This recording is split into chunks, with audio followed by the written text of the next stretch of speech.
15ই August এই দিনে সপরিবারে হত্যার শিকার হন সাবেক রাষ্ট্রপতি শেখ মুজিবুর রহমান। তবে তার স্মৃতি বিজড়িত ধানমন্ডি ৩২-এ বাজছে শেখ হাসিনার পালানোর গান। আগের রাতেই মঞ্চ বানিয়ে বসানো হয় সাউন্ড বক্স। বাড়িটি ঘিরে নিরাপত্তার চাদরে ঢাকা ছিল পুরো এলাকা। সড়কে গলিতে ব্যারিকেড, পাশাপাশি আইন শৃঙ্খলা বাহিনীর সতর্ক অবস্থান। কারণ দিনটি ঘিরে সামাজিক যোগাযোগ মাধ্যমে কর্মসূচি ঘোষণা করে নিষিদ্ধ সংগঠন ছাত্রলীগ ও কার্যক্রম নিষিদ্ধ হওয়া আওয়ামী লীগ সহ সহযোগী সংগঠনগুলো। যদিও হাতে গোনা দু একজন ছাড়া তাদের কারো দেখা মেলেনি। কজন সেখানে আসলেও পড়েন তীব্র বাধার মুখে। উনি আইছে ভাইরাল হওয়ার জন্য, উনি কারো পরিচয় পায় না। এত বারে বারে আমি জিজ্ঞেস করছি, মানে উনাদের এতই দাপট, এত সাহস কোথা থেকে আসে? এই ঘর থেকে বাংলাদেশের মানুষকে জিম্মি করা হয়েছিল। এখান থেকে পাকিস্তান থেকে শুরু করে আজ পর্যন্ত আমরা স্বাধীনতা মুক্তি পাইনি। বাংলাদেশের মাটিতে আর কখনো এই আওয়ামী ফ্যাসিস্ট মাফিয়া হাসিনার প্রতিষ্ঠিত হতে পারবে না। 1975 সালের 15ই আগস্ট ধানমন্ডি ৩২-এর এই বাড়িতেই সপরিবারে নিহত হন শেখ মুজিবুর রহমান।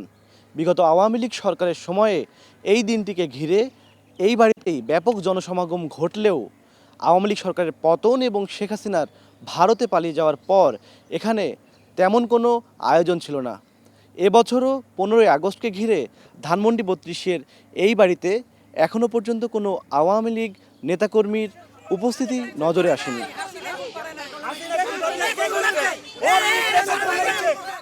এতগুলো মানুষ মারা যাওয়ার পরেও আপনার কিভাবে এই আওয়ামী লীগের প্রতি এত সহানুভূতি আসে? আমরা তো একটা আশঙ্কায় আছি যে আওয়ামী লীগ আজকে যে কোনো একটা বিস্ফোরক কিছু একটা করতে পারে, ওই থেকেই আমরা এখানে আছি।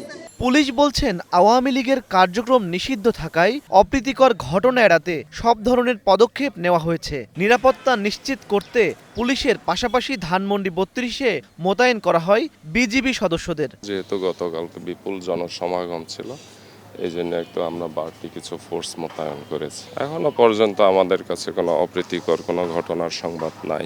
আমরা যেহেতু সরকারিভাবে তাদের কার্যক্রম যেহেতু নিষিদ্ধ করা হয়েছে, আমরা সরকারি নির্দেশ পালন করব।